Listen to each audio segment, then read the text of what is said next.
In order to win you over to himself, that man is going to open his mouth and spill a lot of derogatory shit about his wife. So you're going to be hearing things like, oh, if I had met you earlier before I married my wife, I would have married you. Rubbish.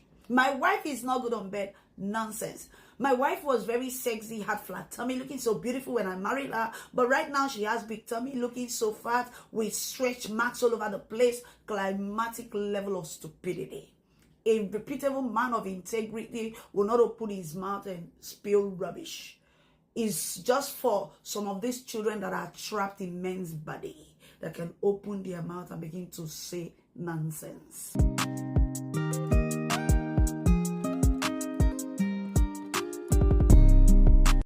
Hello, Ivy Army. Greetings in Jesus' name. What's up with you? How have you been? Trust you're winning. Over here, I'm fine. I thank God. We don't complain. The Bible says that in all things we should give thanks. So I thank God. All right. So I'm excited to come your way today once again. And of course, I'm going to be sharing some thoughts with us today. I'm going to be talking to us about today is something that has become worrisome. Okay. It's something that is ubiquitous in our world today. It's ubiquitous in our world today. I think especially in Africa. It's ubiquitous. It's almost everyone, but I mean most homes are experiencing this issue, and it's been causing some kind of turbulence in marriages, and I'm just hoping that God take over in those families and restore peace. That's my prayer. All right, so before I head on, I want to read something to us from the book of Luke chapter 6 verse 31. Luke chapter 6 verse 31. Okay, Luke 6 verse 31. Okay, and it reads, and as you would like and desire that men would do to you, do exactly so to them. As you would like and desire that men would do to you, do exactly so to them. Very quickly, I'll read also from the book of Matthew, chapter 7. I'm reading verse 12. All right, verse 12. I read, so then, whatsoever you desire that others would do to and for you, even so do also and for them. For this is sums up the law and the prophets. You know, this amplified version, so sometimes it gives it one kind of dimension, try to bring in other words, synonymize the words and all that. All right, so those are the two scriptures. You know, Matthew, Mark, Luke are the synoptic gospels, so they sometimes say basically the same thing. So that was Jesus. This is Jesus talking here. You know, they will tell us that the word of Jesus is in red.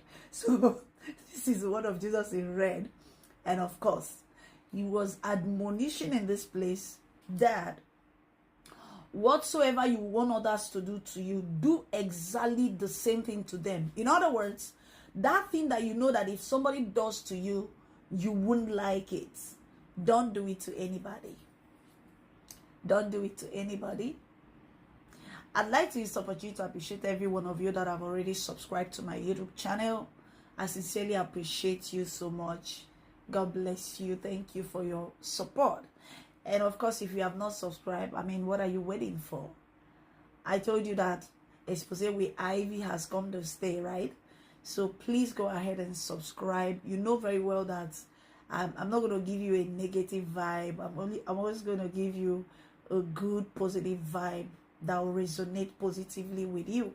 So please go ahead and subscribe. All right, that's the only way you can encourage me. And if you have not also followed me on TikTok, please go ahead and follow. All right, thank you so much. So if you know what you don't want people to do to you, don't do it to anybody. All right, today I'm going to be speaking on Sidechick Cataclysm. Sidechick Cataclysm. You might be wondering, why Sidechick Cataclysm? Yeah, Sidechick Cataclysm because any home that is under the siege of Sidechick does not thrive. That home does not know peace. That home does not know joy. The love of that marriage must have abated. All right. So, I mean, when a couple is experiencing anything like that, what do you want to call it? If not a cataclysmic effect of side chick. Who is a side chick? Side chick is that woman that is seated somewhere, having an affair with somebody's husband. I think that's the best definition. I think that's my nature to earth definition. A lady that is living somewhere or somewhere, but having an affair with somebody's husband. That is who a side chick is. On the other hand, a side chick is a lady that is somewhere that somebody's husband is having an affair with.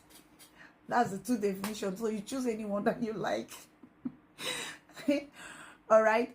Now, I think this thing is of the devil. It can't possibly be of God. The Bible said that every good and perfect gift they come from the Lord. So if something is terrible, it is not from the Lord. So by this, I'm going to be talking to my gender today.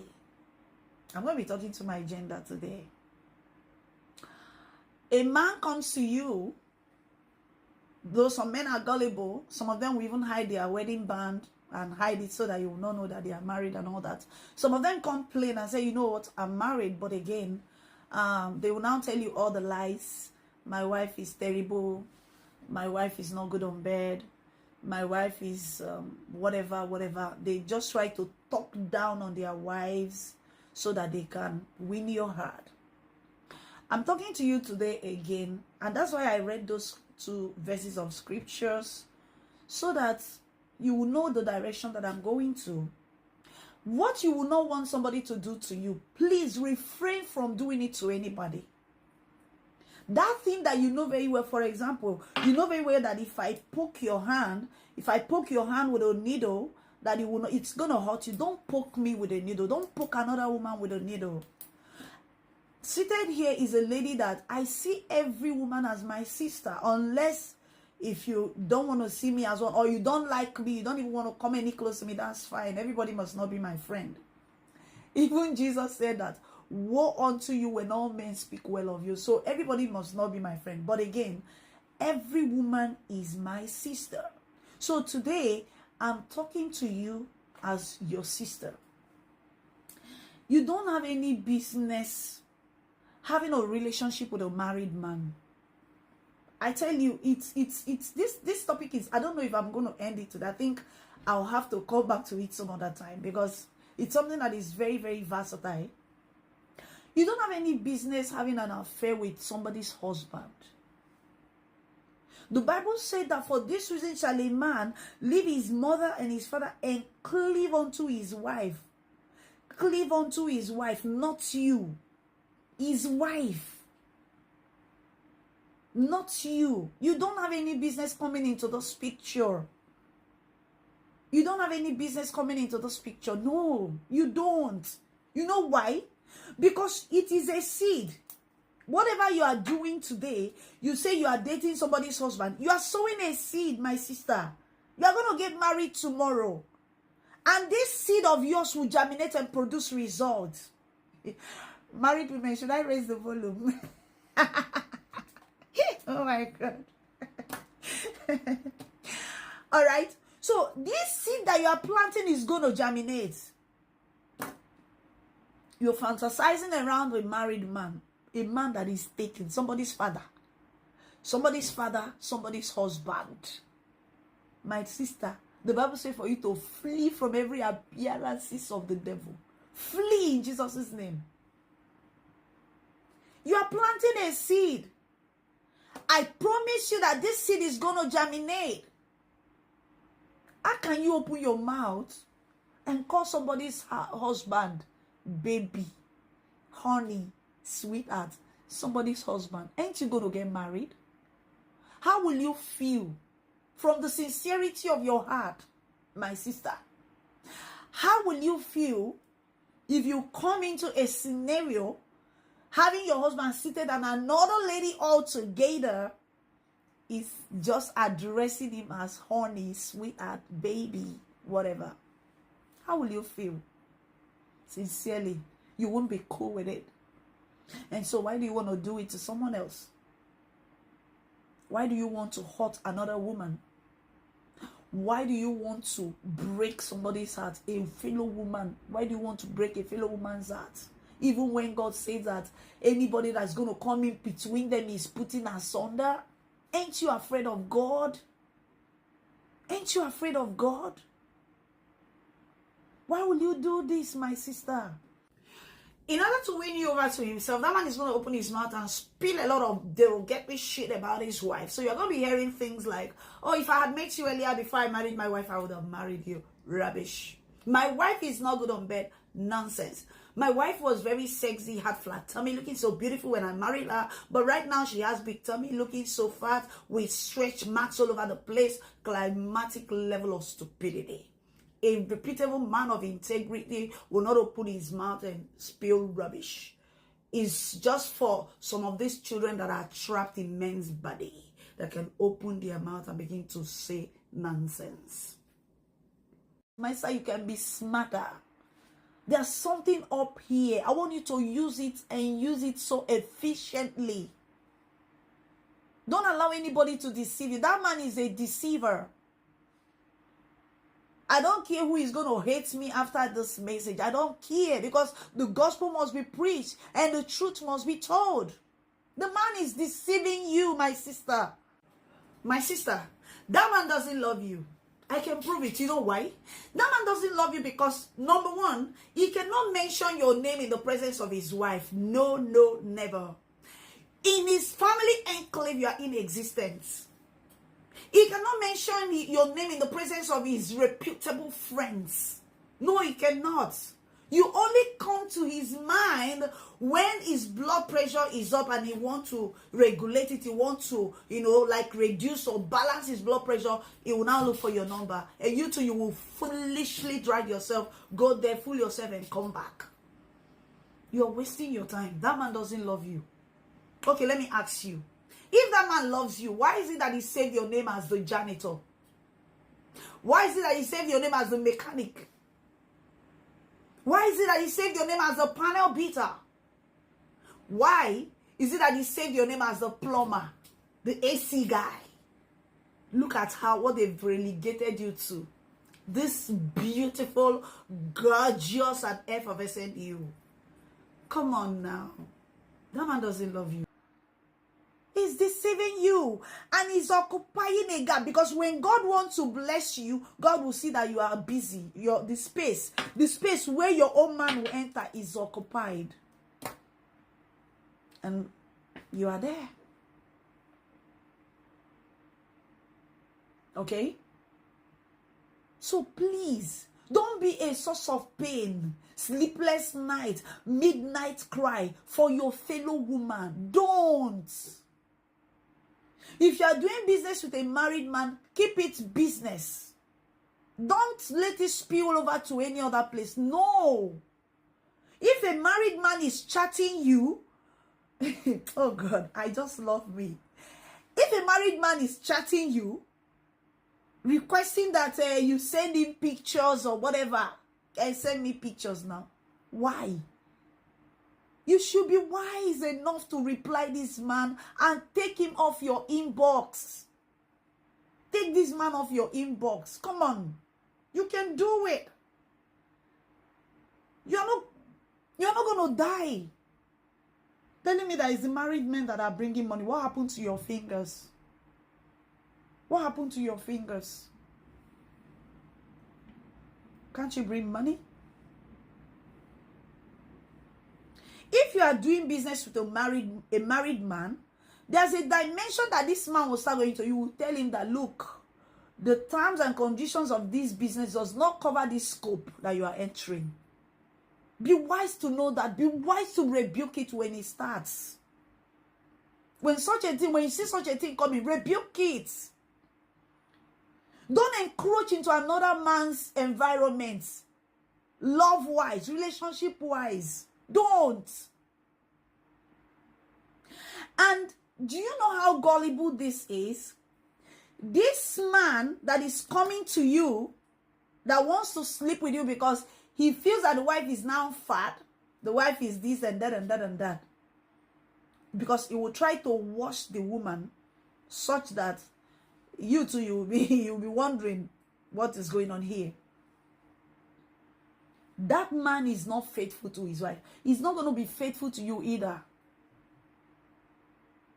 A man that has married a woman, living with her for how many years? They've had children together, and yet this man doesn't love this woman enough to just concentrate on his marriage. He wants to come and meet you with his extreme unfaithfulness.